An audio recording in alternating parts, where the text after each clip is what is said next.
बिस्मिल्लाहिर्रहमानिर्रहीम, अस्सलामु अलैकुम, गुड मॉर्निंग, वेलकम टू सुबह सवेरे पाकिस्तान। मैं हूं हमजा तारड़ और मैं हूं आपके साथ सैयदा इकरा बुखारी। उम्मीद करते हैं आप सब खैरियत से होंगे। और एक चीज़ जो कि हमजा आज डिस्कस भी करता, न्यूज़ में भी आई, लेकिन ये वाकई में बड़ी तवज्जो तलब बात भी है कि हम लोग अक्सर देखते हैं जो बाइक पे लोग जा रहे होते हैं तो वो अगर उन्होंने अपने राइट या लेफ़्ट देखना है तो वो अक्सर मुड़ कर देख रहे होते हैं, क्योंकि उन्होंने जो शीशे लोगों के लगे होते हैं, उन्होंने साइड मिरर्स जिन्हें कहते हैं, वो उन्होंने उतार दिए होते हैं। बिल्कुल ऐसे ही है। और ये बड़ा उन्होंने अब सिंध में और कराची भर में, सिंध भर में अब ये फैसला कर लिया गया कि साइड मिरर जो हैं बाइक्स के ऊपर लगाना लाजमी होंगे। बहुत ज़्यादा ज़रूरी है। जब आप बाइक लेते हैं, जिस तरह से इकरा बता रही है कि वैसा ही होता है कि मिरर लगे होते हैं, हम जाते हैं, हम कहते हैं अच्छे नहीं लग रहे हैं, इसलिए हम उसको उतार देते हैं। तो ये है वो सेफ्टी की चीज़ जो होनी चाहिए और हर जगह पर होनी चाहिए। जो बाइक चलाने वाला है उस पर ये लाजमी होना चाहिए कि वो साइड मिरर का इस्तेमाल करें, क्योंकि जब वो कट मारते हैं उनको पता ही नहीं होता पीछे गाड़ी या कोई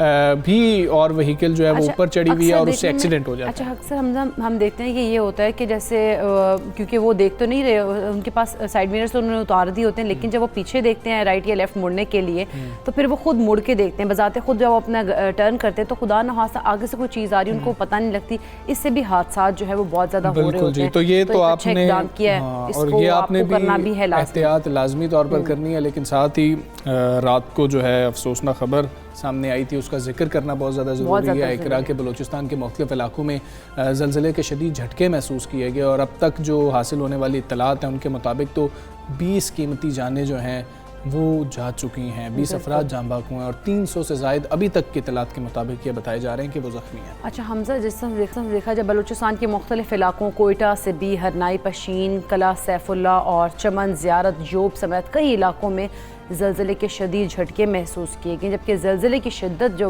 है वो बताई जाती है कि 5.9 रिकॉर्ड की गई है। हाँ, इसमें तफसीलन हम बात भी करेंगे, मौजूदा और इस वक्त सूरत हाल क्या है वो भी जानने की कोशिश करेंगे, ज़ख्मियों की हालत कैसी है और मलबे तले दबे हुए तमाम अफराद को क्या निकाल लिया गया है, नहीं निकाल लिया गया, रेस्क्यू ऑपरेशन, इन तमाम चीज़ों के हवाले से जानना बहुत ज़रूरी है और हम बात भी करेंगे। पहले हुकूमत ने अपोजिशन के तमाम तहफ़्फ़ुज़ात और मुतालबात जो है मुस्तरद कर दिए और वफाकी हुकूमत ने नैब तरमीमी ऑर्डिनेंस भी जारी कर दिया है। बिल्कुल ऐसे वफाकी काबीना की मंजूरी के बाद सदर मुमलिकत ने ऑर्डिनेंस पर दस्तखत कर दिया और ऑर्डिनेंस में चेयरमैन नैब के लिए नाकाबिल तौसील लफ्ज़ जो था उसको ख़त्म कर दिया गया। नए चेयरमैन की तैनाती तक मौजूदा चेयरमैन जो है वो अपना काम जारी रख सकेंगे। हाँ जी, और मुद्दत मुलाजमत मुकम्मल होने पर मौजूदा चेयरमैन को 4 साल के लिए दोबारा तयनात किया जा सकता है। यानी कि जब मुशावरत आपस में हो रही होगी नामों के ऊपर तो उसमें चेयरमैन नैब जो मौजूदा हैं उनका नाम भी आ सकता है, जबकि चेयरमैन नैब सदर मुमलिकत को तहरीरी तौर पर इस्तीफ़ा भिजवा सकते हैं और मुसव्विदे के मुताबिक सदर मुमलिकत जो हैं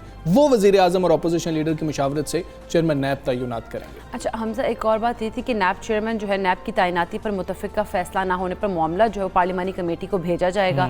तरमीमी ऑर्डिनेंस के मुताबिक एहतसाब अदालतों में जजेस का जो तकर्रुर है वो भी 3 साल के लिए होगा और सदर मुतालिका चीफ जस्टिस हाई कोर्ट की मुशावरत से जजेस का तकर्रुर करेंगे, जबकि वफाकी वज़ीर कानून फ़रूग नसीम ने कहा है कि चेयरमैन नैब की तैनाती तक जावेद इकबाल ही अपने ओहदे पर काम करेंगे। बिल्कुल ऐसे ही है। और वफाकी वज़ीर इत्तलात ने एक बार फिर ऐलान किया है कि वज़ीर आज़म शहबाज शरीफ साहब से मुशावरत नहीं करेंगे। चेयरमैन नैब पर अपोजिशन से बात होगी, यस, लेकिन शहबाज शरीफ से नो है। ये उन्होंने बात की, कुछ कन्फ्यूजन वहाँ पर भी नज़र आ रही थी, कुछ बात कर रहे थे वज़ीर कानून और कुछ बात फवाद चौधरी साहब ने अंदर इंटरवीन किया। उन्होंने आके कहा कि जी कि मामला कुछ इस तरह से है, वो कुछ हाई मॉरल ग्राउंड्स की बात कर रहे थे वज़ीर कानून के जी कि हाई मॉरल ग्राउंड्स पे देखना चाहिए और शहबाज शरीफ साहब को इस पे फैसला भी करना चाहिए कि क्या मामला है, वो समझते हैं कॉन्फ्लिक्ट ऑफ इंटरेस्ट वाला मामला है या नहीं है। लेकिन फवाद चौधरी साहब ने दो टोक कह दिया फिर से एक दफ़ा कि वज़ीर आज़म शहबाज शरीफ से बातचीत नहीं करेंगे। क्या कहा उन्होंने, आपको सुनाते बताइए। हाउ इज़ इट पॉसिबल कि एक बंदा जो नैब में एक्यूज है वो इंसिस्ट कर रहा है कि नहीं मुझसे ही मुशावरत करें अगले चीज। पहले दिन से वज़ीर आज़म साहब का जो एक नुक्ता रहा है वो ये रहा है कि नैब को अपने अपना दायरा कार इतना नहीं फैला लेना चाहिए कि समझ ही ना आए कि कौन क्या कर रहा है। इसके साथ जो मकसद हमारा ये है कि नैब को ये जो डर्टी वर्क है उसको वो ना हाथ डाले, सब्सटेंटिव काम करे और जो मुकदमात हैं उनको मंतकी इंजाम तक पहुँचाया जाए। FBI को जो नई पावर्स दी हैं, FBI को पहली बार अरेस्ट की पावर दे दी है इन्होंने, दूसरी बार इन्होंने FIA को तगड़ा किया है, FIA की पूरी टीम जो है उनको तगड़ा किया। सो आप इदारे बनाते हैं, हमारी भी ये कोशिश है कि इदारा बने, नैब एक तगड़ा इदारा बने। फवाद चौधरी साहब की गुफ्तगू आपने मुलाहिजा की, इसी पर हम बात करेंगे। मारूफ माहिर कानून एडवोकेट अजहर सदीक साहब हमारे साथ मौजूद हैं। अस्सलाम वालेकुम, गुड मॉर्निंग अजहर सदीक साहब। कौमी एहतसाब ब्यूरो तरमीमी ऑर्डिनेंस के तहत नए चेयरमैन की तैनाती तक मौजूदा चेयरमैन जावेद इकबाल साहब अपने अहदे पर बरकरार रहेंगे। क्या ये मामला इतना ही आसान है और जिस तरह से एक्सटेंशन दी गई है आप समझते हैं कि ये बेहतर था, यूँ हो जाना चाहिए था, कोई मसला नहीं इसमें? बहुत शुक्रिया जी। बुनियादी तौर पर जो बात समझ ली है कि जब नैब कानून बना 1999 के अंदर, क्या उसके अंदर ये प्रोविजन थी 6B जिसके तहत चेयरमैन को तैनात मुशावरत से करना था? तो जवाब बड़ा सीधा सा है कि ऐसी तरमीम नहीं थी। ये मिसाके जमहूरियत के नाम पर अपोजिशन जमातों ने आपस में मिल मिलाकर, जैसे इलेक्शन कमीशन लगाना है, जैसे केयर टेकर सेटअप बनाना है, तो चेयरमैन नैब भी इसलिए किया था ताकि ये मिल मिला के काम चलता रहे। मैं हकायक पे बता रहा हूँ। अब सवाल आते हैं कानूनी पोजीशन की तरफ। कानूनी पोजीशन में अगर देखें दो बातें बड़ी हैं। एक तो ये है कि चेयरमैन का ओहदा खाली नहीं रहना चाहिए नैब का, ये सुप्रीम कोर्ट के फैसले। और इससे पहले अमर्ट्समेंट देख लें, टैक्स अमर्ट्समेंट देख लें, वो जब तक वो रहते हैं, जब तक नया चेयरमैन या नया अथॉरिटी आ नहीं जाती है। तो ये एक तरमीम इस हवाले से बहुत अच्छी की है। साथ साथ ये किया नॉन एक्सटेंडेबल की जगह ये कर दिया कि ये मौजूदा जो चेयरमैन है, अगर इनको एक्सटेंशन देनी है ना तो मामला जाएगा दोबारा वजीर आजम जो है अपोजिशन लीडर की मुशावरत से इस मामले को देखेंगे। अगर आपस में सेटल नहीं हुआ तो पार्लियामानी कमेटी की तरफ जाएगा। तो ये एक प्रोविजन है, यानी इसमें एलिजिबिलिटी आ गई है। नॉन एक्सटेंडेबल का लफ्ज जो है वो खत्म कर दिया। तो मौजूदा जो चेयरमैन है अभी तो अपना काम करेंगे, नए चेयरमैन की आने के बाद इससे दो एडवांटेजेस होंगे। एक तो वो चूंकि मौजूदा चेयरमैन की परफॉर्मेंस एक्स्ट्रा ऑर्डिनरी है, 535 अरब रुपया रिकवर किया, कमाल की परफॉर्मेंस की। और जो नए अब आने वाले के हवाले से अपोजिशन लीडर जो ना डर और खौफ से करेगी कि इनसे जान छुड़ानी है, कोई नया नाम देखा जाए, कोई ऐसा नाम देखा जाए कि जो उनके लिए आसानियां पैदा करे। अब आती है दूसरी बात, सिर्फ इसी हद तक मसला नहीं है यहाँ पर। प्रोसिक्यूटर जनरल नैब को भी तरमीम दी गई थी ऑर्डिनेंस के जरिए। ये जो कहा जा रहा है कि ऑर्डिनेंस के जरिए किया नहीं जा सकता, आर्टिकल 89 के तहत ऑर्डिनेंस में वही इख्तियार है जो पार्लियामेंट को है, लेकिन ये 120 दिन के लिए नफाज होगा। 120 दिन के अंदर अंदर ये सारा प्रोसीजर आपको खत्म करना होगा। अगर आपने ये सारा प्रोसीजर खत्म नहीं किया तो 120 दिन के बाद जो है ना वहाँ पोजीशन वही आ जाएगी नॉन एक्सटेंडेबल के हवाले से, और ये बाकी चीजों की तरफ आ जाएंगी। इसके अलावा और बड़ी अच्छी तरमीम जो तजवीज की है, मौजूदा गवर्नमेंट को क्रेडिट जाता है कि उन्होंने आम आदमी को, प्राइवेट आदमी को बड़ा ईज किया है कि प्राइवेट बिजनेसेस और उनपे जो है ना नैब के ऑर्डिनेंस का इतलाक नहीं होगा, पब्लिक ऑफिस होल्डर की तरफ ही होगा। अच्छा, ये जो पुराने केसेस चल रहे हैं, जो पुराने केसेस चल रहे हैं उनको भी इसमें रिलीफ मिलने का इम्कान है ऑर्डिनेंस के बाद, कि जिनके केसेस चल रहे थे किसी के FBR को मुंतकिल हो जाएंगे, किसी के दूसरे इदारे को मुंतकिल हो जाएंगे और नैब से जो है वो फिलहाल जो है उनके केसेस खत्म हो जाएंगे, पिछले जो चल रहे हैं उन पर भी ये इतलाक होगा? देखिए, सेक्शन 33F के अंदर एक तरमीम की है कि इसी बात को सामने रखते हुए कि बुनियादी तौर पर कई ऐसे केसेस चलते हैं जो नैब के केसेस बनते नहीं हैं। तो चेयरमैन नैब को प्रोसिक्यूटर के मुशावरत के साथ ये इख्तियार दे दिए गए हैं कि उन सब केसेस को देखेंगे और उनका मुतलका जुरिसडिक्शन में, जैसे मनी लॉन्ड्रिंग के केसेस ऐसे कोई नैब के अंदर चल रहे थे, मैं समझता हूँ इस कानून के बाद जो अब मनी लॉन्ड्रिंग के सारे केसेस जो प्राइवेट लोगों के खिलाफ हैं वो नैब के दायरे इख्तियार से निकल जाएंगे। और सिर्फ यही नहीं है, एक और बड़ी काम दी है कि यहाँ काबीना डरती थी, वफाकी काबीना, सूबाई काबीना को निकाल दिया गया है, एक्निक को, CCI के फैसलों को, उन सब पे कार्रवाई नहीं होगी और सिर्फ ये पब्लिक ऑफिस होल्डर की तरफ। एक और अच्छी प्रोविजन ये है कि इसमें बेजमानत की गुंजाइश भी दे दी गई है असद यार वली केस में 2001 में, जो पुरानी किसी गवर्नमेंट ने किया, जो नैब के दौर में ये सारा एंजॉय करते रहे, इस गवर्नमेंट ने कम से कम आकर। बिल्कुल ठीक है। अजहर सिद्दीक साहब, आप जिक्र कर रहे हैं खान असद यार वली केस की जो फेडरेशन के खिलाफ था 2001 का, और कुछ माहिर कानून है वो उसी का हवाला देकर कह रहे हैं कि स्ट्राइक डाउन हो सकता है ऑर्डिनेंस उसी की बुनियाद के ऊपर अगर ये सुप्रीम कोर्ट में अपोजिशन चली जाती है। क्या ताल्लुक बनता है इनका? देखिए, मैं तो बड़ा क्लियर हूं इस हवाले से।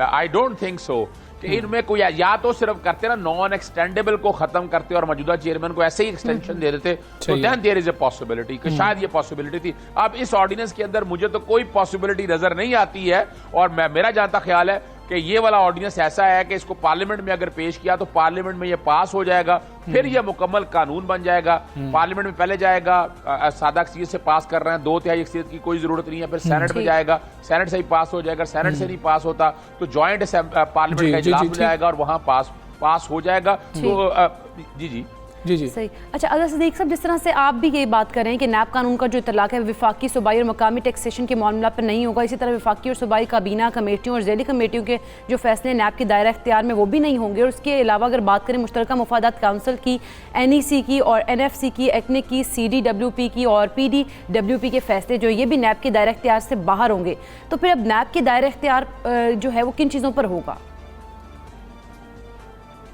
आपने बड़ा जबरदस्त सवाल उठाया। देखिए मैं एक बात बता दूं, मैं इस प्रोविजन से इत्तेफाक नहीं करता। ये जो ब्लैंकेट दे दिया है ना, टोटल ब्लैंकेट दे दिया है, इसमें सियासतदानों को एडवांटेजेस हैं, पब्लिक ऑफिस होल्डर को एडवांटेजेस है।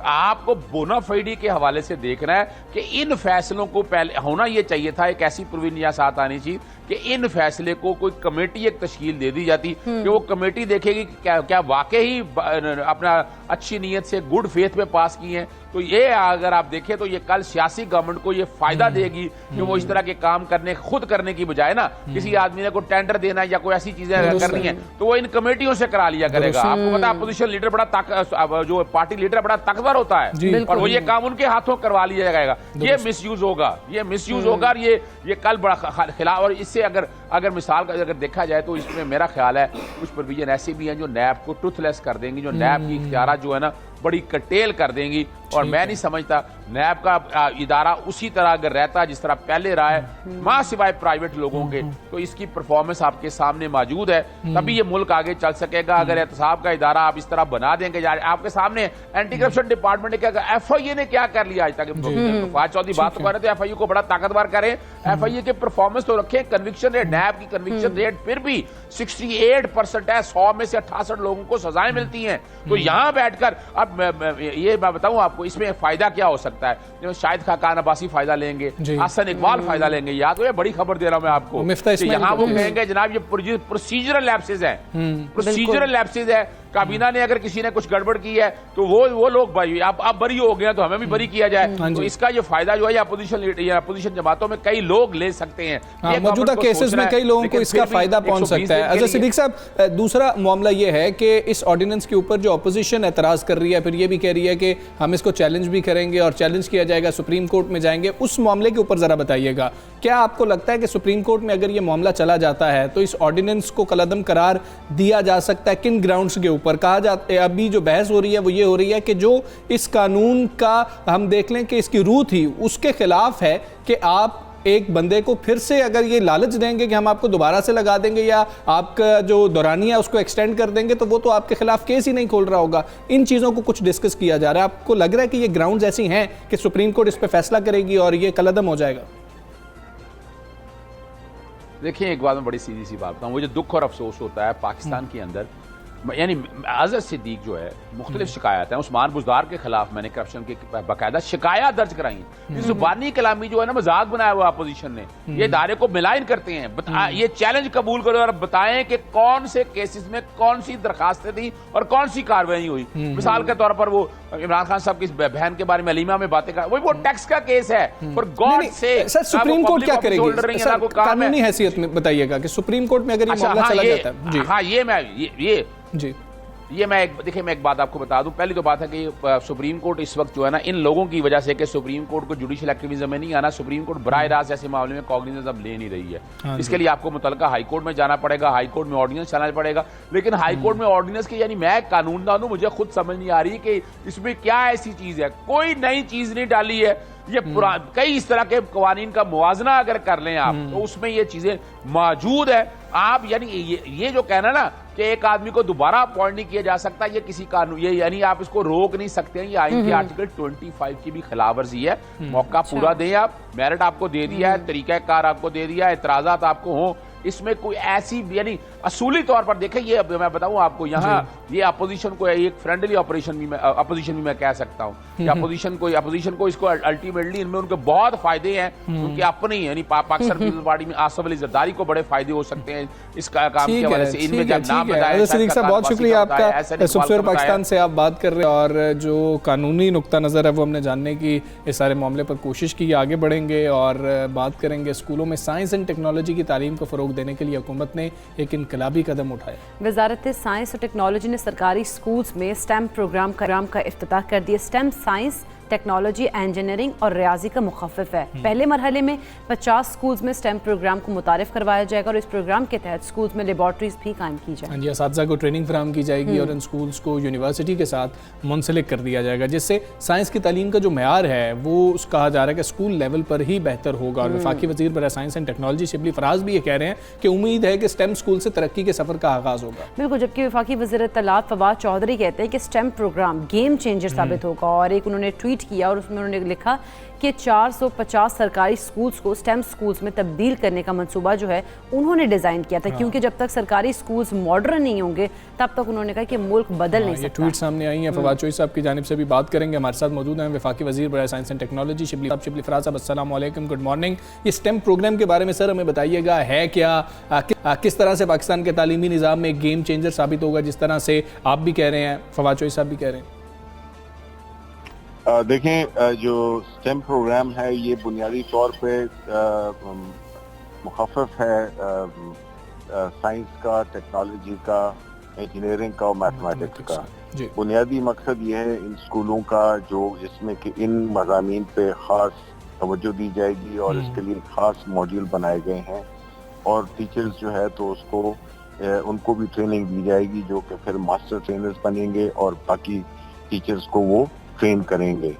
तो ये हमने 50 स्कूल जो है इस वक्त शॉर्ट लिस्ट किए हैं बड़ी मेरिट और ट्रांसपेरेंट तरीके से। हमारे बोर्ड से जो बेस्ट हैं, टॉप के स्कूल हैं रिजल्ट वाइज पिछले 3 सालों के नताइज के मुताबिक उनकी बुनियाद पे हमने इनको सिलेक्ट किया है। तो इनकी लेबॉर्ट्रीज भी सेटअप होंगी, इनकी यूनिवर्सिटीज के साथ हर एक क्लस्टर के साथ एक यूनिवर्सिटी को भी मुंसलिक किया गया है, जिससे कि जो स्टूडेंट्स हैं और यूनिवर्सिटी के जो टीचर हैं और यूनिवर्सिटी की जो लेबॉर्ट्रीज हैं उससे भी वो इस्तेफादा हासिल कर सकेंगे। मकसद इस प्रोग्राम का ये है कि आपके मुल्क में जो साइंस और टेक्नोलॉजी है उसके मज़ामीन को और उस फील्ड को लाने के लिए जो स्टूडेंट्स हैं, जो यंग स्टूडेंट्स हैं, उनके लिए एक बड़ा नादिर मौका है कि वो जो इसमें दिलचस्पी रखते हैं वो उससे पूरा भरपूर फ़ायदा उठा सकेंगे। तो हमारे मुल्क में जो साइंस और टेक्नोलॉजी के जो मज़ामीन हैं उस पर खास फोकस किया जा रहा है, जिससे कि हम अपनी इस गेप को जो फील्ड में जो इंटरनेशनली जिनकी जो बड़ी डिमांड भी है, तो हम मुल्क में इसके ज़रिए एक इनकलाब लाना चाहते हैं, जिससे कि साइंस और टेक्नोलॉजी के सब्जेक्ट्स में इनको महारत हो और वो इंटरनेशनल लेवल। शबीर फराज साहब, इस प्रोग्राम से मुतालिक हमें ये भी बताइएगा कि आगाज़ में कितने सरकारी स्कूल्स में शुरू किया जा रहा है और साइंस और टेक्नोलॉजी के जो स्पेशलाइज स्कूल्स के स्टाफ हैं उनको किस तरह से ट्रेन किया जाएगा? देखें, जो 50 स्कूल हैं जो कि हमने इस वक्त पायलट प्रोग्राम के तौर पे शुरू किए हैं, जो कि हर अजला में फैले हुए हैं और इनके जो टीचर्स हैं, उन फैकल्टी है, उनको एक खास जो कि मास्टर ट्रेनर्स हैं जो कि उनको ट्रेन करेंगे और फिर वो जाके और वो लेबॉर्ट्रीज का इस्तेमाल उन हर उस स्कूल में बड़ी लेबॉर्ट्री के सारे मज़ामीन को कवर करती है, यानी कि थ्योरी और प्रैक्टिकल जो फैसिलिटीज चाहिए होती हैं ठीक है। शिबली फराज साहब, ये भी बताइएगा कि इस प्रोजेक्ट के तहत हम देखें कि स्कूल के मयार को यकीनी बनाने के लिए क्या टीम्स बनाई जा रही हैं, वो भी हमें ज़रा बता दीजिएगा और साथ इसका दायराकार मज़ीद वसी कैसे किया जाएगा? देखें, इसको बुनियादी तौर पे हमारी मिनिस्ट्री का जो एक इदारा है पाकिस्तान साइंस फाउंडेशन, वो बेसिकली इसको मॉनिटर भी करेगी और पूरा एक रोड मैप बनाया गया है, जिससे कि हर स्कूल की ड्रेस को, उसकी फैकल्टी को अपडेटेड भी रखा जाएगा और उन स्कूलों को के जो मायार हैं उसमें उसके लिए एक मुसलसल एक राब्ता रहेगा साइंस फाउंडेशन के साथ, जो कि उनको हर किस्म की मामलत भी करेगी, उनको ट्रेन भी करेगी, उनको गाइड भी करेगी, उनको फंड भी करेगी। सही है। तो ये साथ ही साथ में उनकी जो माइलस्टोन्स मुख्तलिफ रखे हुए हैं, जो कि हर 3 महीने बाद, 6 महीने बाद, और उनकी मैट्रिक के नताइज, फिर FSC के नताइज तक उसको वो मॉनिटर करेगी। और फिर जब वो वहाँ से ग्रेजुएट होंगे तो उनको यूनिवर्सिटीज में लाने के लिए भी फिर वो दूसरा फेज शुरू होगा, जो कि उनको इंजीनियरिंग इन फील्ड में आला तालीम हासिल करने के लिए भी उनमें से जितने भी स्टूडेंट्स हैं उनको जो है तो सपोर्ट करेगी। अच्छा, शबली फराज साहब ये दीजिएगा कि स्टेम मंसूबे से कौन कौन सी यूनिवर्सिटीज़ ने स्कूल्स को अपडेट किया है और मुस्तकबिल में मजीद कितने स्कूल स्टेम में मुंतकिल हो जाएंगे? देखिए, इनिशियली जो हमारा प्रोग्राम है 50 का है और इसको हम फैलाएंगे अगले फेज में 450 स्कूलों तक। अच्छा। और 450 स्कूल जो है, तो जिस तरह मैंने कहा है कि वो एक बड़े मेरिट के निज़ाम के जरिए सिलेक्शन भी होगी, और उनके साथ उनकी मुतल्लिका इलाकों में जो यूनिवर्सिटी होगी वो हम उसकी निशानदही करेंगे और उस यूनिवर्सिटी के साथ उसका लिंकेज बनाएंगे मुसलसल तौर पे इन स्कूलों को की हैंड होल्डिंग। ठीक है शबली फराज साहब, ये भी बताइएगा, निजी सतह पर अगर ऐसे कोई स्कूल खोलने के हवाले से कोई फैसला किया जाता है, लोग कुछ कोशिश करते हैं, तो उनको भी कोई मदद फराहम की जाएगी? इस वक्त तो जी जो पहली तरजीह है वो है कि जो सरकारी स्कूल जिसमें बड़े काबिल बच्चे भी होते हैं और लेकिन उनको वो फैसिलिटीज नहीं मिलती हैं जो कि प्राइवेट स्कूल में मिलती हैं, तो हमने कैडेट कॉलेज शामिल किया है, क्योंकि हम समझते हैं कि एक थोड़ा सा बैलेंस होना चाहिए, जिससे हम जो प्राइवेट या सेमी प्राइवेट किस्म के इदारे हैं उनको भी हम पैटर्नाइज करेंगे। इस मुल्क में साइंस टेक्नोलॉजी को फरोग दिया जाए, और हम जो है तो अगर इस मुल्क में तरक्की करनी है, अगर इस मुल्क में जो खुशहाली आनी है, तो हमें इन फील्ड में जो है तो अपनी एक खेत तैयार करनी है जो कि मुल्क की तरक्की में अपना हिस्सा डाल सकते हैं। उनके लिए ये एक बहुत ही नादर मौका है, जिससे कि मैं समझता हूँ कि पूरा एक कल्चर पैदा होगा जिसमें कि हमारे जो खास मज़ामीन हैं उन पर जो तवज्जो मरकूज की गई है, उससे जो है तो हमारे तालीमी निज़ाम में भी बेहतरी आएगी और हमारी इकोनॉमी। अच्छा सर, ये भी बता दीजिएगा कि इस प्रोजेक्ट में जो तलबा कामयाब हो रहे होंगे तो उनको क्या आला तालीम के लिए बैरून मुल्क स्कॉलरशिप्स पे भी भेजा जा रहा होगा? देखिए जी, ये काफ़ी मरल होगा जिसमें कि जितने भी टॉप के लोग होंगे जो कम्पीट करेंगे उनके लिए स्कॉलरशिप्स भी दी जाएंगी, ताकि ये बाहर की यूनिवर्सिटीज में भी रहकर तालीम हासिल करके और मुल्क की कर सकें। चाहे वो बैरून मुल्क हो तो वो हमारे एक किस्म की जो फॉरेन एक्सचेंज अर्निंग्स है उसमें भी ये हिस्सा डाल सकेंगे, और लोकल बुनियाद पर भी यहाँ पे मुल्क में भी हो। अभी एक नई एक प्रोग्राम हम शुरू कर रहे हैं, स्टार्टअप के कोर्सेज भी कराएंगे उनको, और वो स्टार्टअप्स के लिए उनको फैसिलिटीज दी जाएंगे, कर्जे दिए जाएंगे, वो अपने कारोबार बना सकें और बजाय तलाश करने के लिए वो एक अमली और नौकरियां दे सकें। ठीक है शबली फराज साहब, बहुत शुक्रिया आपका। सुबह सवेरे पाकिस्तान से कर रहे थे, बड़ा अहम ये फैसला भी है, और ख़ास तौर पर अगर एक सरकारी स्कूलों की बात की जाए तो उन बच्चों को वही मौके फराहम करना बहुत ज़्यादा ज़रूरी है जो हम देख रहे हैं कि प्राइवेट स्कूल्स में अक्सर अच्छे प्राइवेट स्कूल्स में वो मौके उनको मैसर हैं, तो बच्चों को बहुत ज़्यादा इससे फ़ायदा होगा और यही कि उनका मुस्तकबिल भी जो है वो हम कह सकते हैं कि ब्राइट हो सकता है। हमें यहाँ पे ब्रेक लेनी है, वापस आते हैं एक ब्रेक के बाद।